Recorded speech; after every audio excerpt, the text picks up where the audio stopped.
es pecado. Es la palabra griega homologeo. Decir lo mismo o hablar lo mismo que dice Dios. Dios dice que esa plumita, aunque es insignificante, si no voy con un pastor, esta pluma la encontré tirada, tiene que pertenecerle a alguien. ¿Cómo que vénganos a tu reino?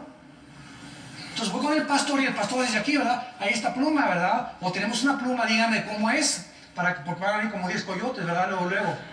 Eso es, pero la iglesia no cree que somos puras ovejas. Aquí, ¿verdad? Hay mucho coyote también, mucho lobo. No quiero decir este, ¿verdad? Pero Dios sabe quiénes. Pero no todos somos ovejas, entiéndanlo, no todos somos querubines en la iglesia.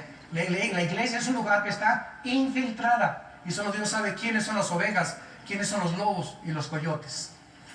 Entonces, estos detalles son importantes porque tenemos que decirle, Padre Santo, esta pluma, yo pienso como tú piensas, tú le llamas robo en menor escala o en mayor escala, esto es robo. Y yo, Señor, no quiero una mala conciencia. Voy con el pastor, devuelvo la cartera, en fin, en tantas cosas. Tengo un taller mecánico, quiero que me le cambie la acumuladora a mi carro, la bomba de gasolina. Yo soy cristiano, pues claro, ¿verdad? Y si le digo, pues fueron 350 pesos de la bomba de gasolina, y el dueño del carro no sabe de bomba de gasolina ni qué bomba de gasolina le pusiste, pero le pusiste una usada.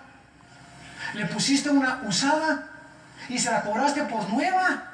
¿Qué significa esto? Transar.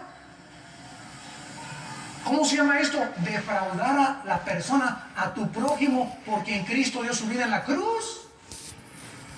Dios dice, diezma y das tus limosnas. ¿Qué estás haciendo? Robando a Dios.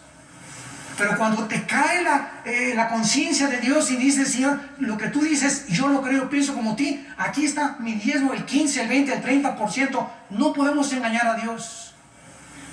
Y mientras no tengamos esa conciencia y ese temor de Dios, no es cierto que estamos arrepentidos. Pues mi novio, hermano pastor, fuimos a ir al cine, ¿y qué cree, hermano? Así una muchacha el otro día, ¿qué pasó, Lupita? Pues comenzó con un dedito y con la mano llegó y comenzó y chico por acá, y al ratito, ¿verdad? Lo tenía arriba de mí del cine. ¿Y qué hiciste? Bueno, pues sentí bonito, me dice ella. Ok, pero vengo con usted, me dice esta muchacha, no dice a mi esposa y a mí, vengo con ustedes porque no pude dormir, siento que es pecado y que no voy a seguir así. Ok, ¿qué vas a hacer ahora? Si estás arrepentida y sabes que es pecado y Dios no va a bendecir esa relación con tu novio, entonces vas a ir con tu novio y le vas a tumbar los dientes. Y le vas a decir, si yo salgo contigo y tú me pones otra vez las manos, sabes una cosa, no me quieres, porque dice en 1 Corintios 13 que el amor no es indecoroso. Esa no es pasión, no es Panchulín, esa no es amor que me tienes, es pasión por mi cuerpo y por mi vida. Y yo no si no eres responsable de ser el padre de mis hijos el día que me embaraces, ¿verdad? No vas a ser responsable tampoco de mi futuro. Entonces no permitas que te toque nadie hasta que tú te cases. ¿Por qué? Porque es pecado delante de Dios. Y después por eso crecen las pancitas. El arrepentimiento es dejar de hacer, cambiar mi manera de pensar y poner una barra de protección. Que cometí adulterio con mi secretaria. ¿Estás arrepentido, don Pancho? Sí, estoy arrepentido. Córrala. Córrala. Viene la esposa. Oiga, pastor, mi esposo se acuerda que dijo que estaba arrepentido de que su secretaria pues la sigue teniendo el cínico y con nosotros, sí, oren por mí y sáquenme el chamuco de adulterio. Si no tomamos cartas en el asunto, y si eres una persona, por ejemplo, que eres alcohólica o que estás obesa y pasas por una panadería, la panadería, y te quedas ahí afuera de la panadería viendo los conchitas y todo ahí 15 minutos, estás pecando. Te estás torturando.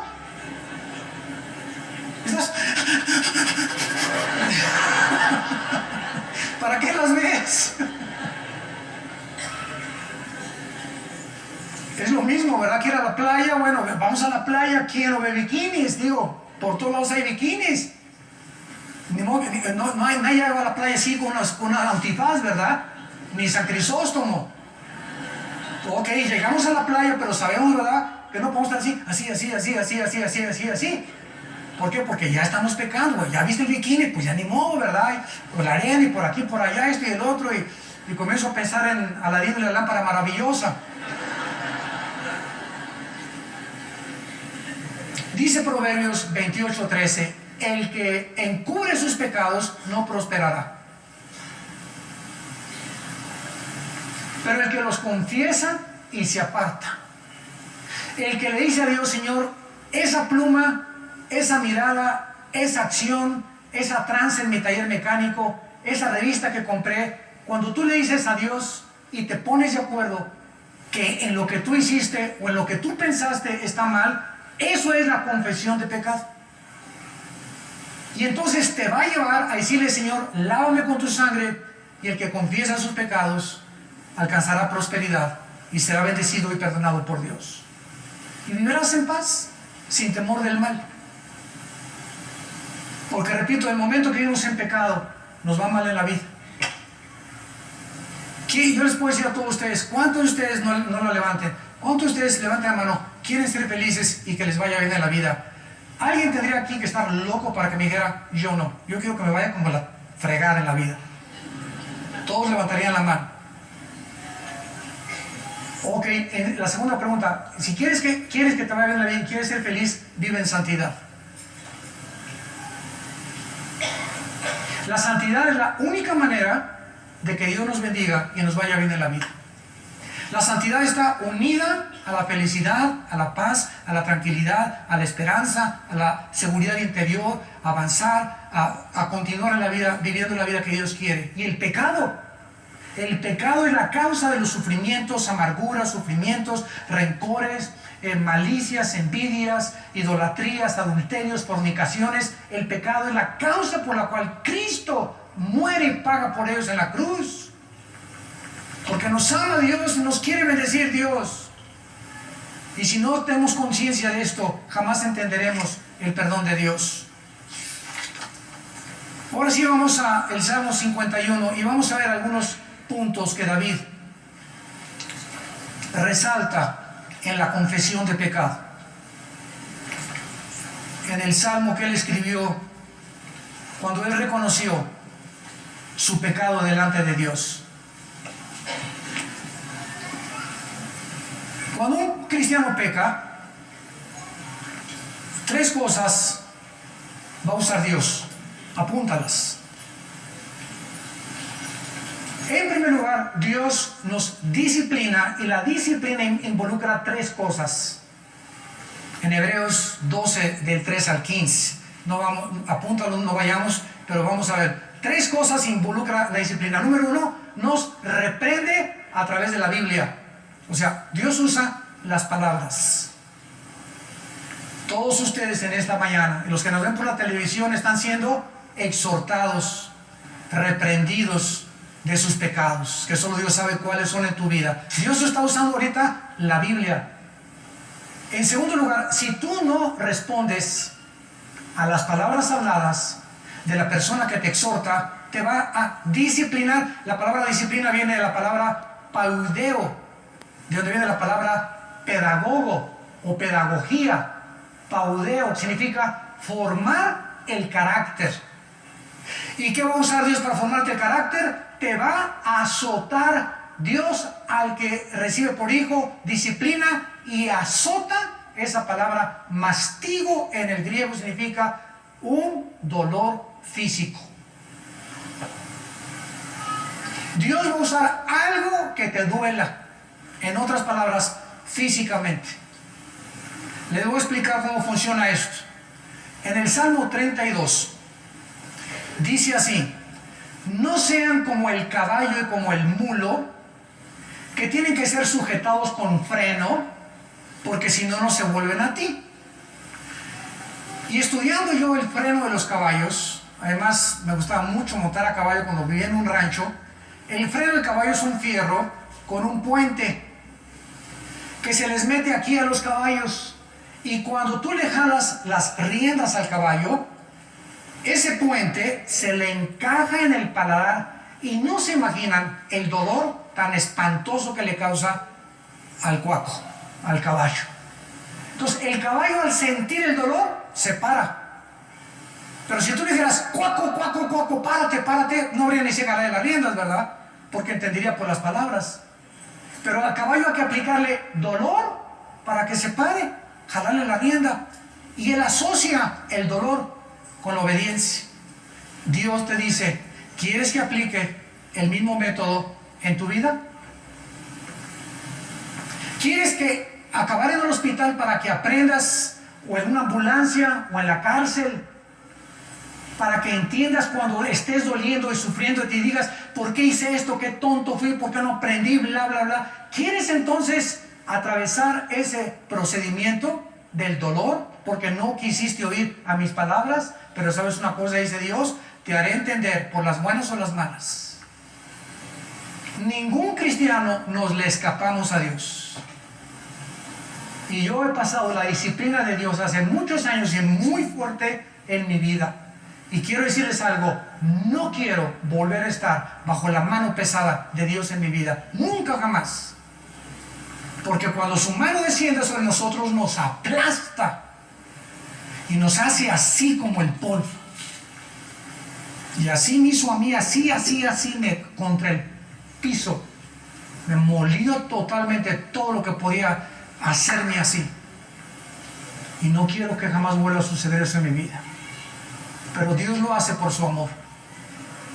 Dice el Salmo 51, ten piedad de mí conforme a tu misericordia.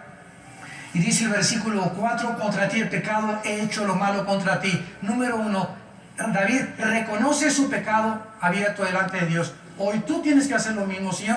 Reconozco que la forma de mi noviazgo y como nos estamos manoseando, mi novio y yo, es pecado. Hasta que tú no digas eso a Dios, es pecado. Y no lo quiero hacer, no eres perdonada, no eres perdonado. Reconozco que esa secretaria, si sigue en mi oficina, me la voy a llevar a Cancún.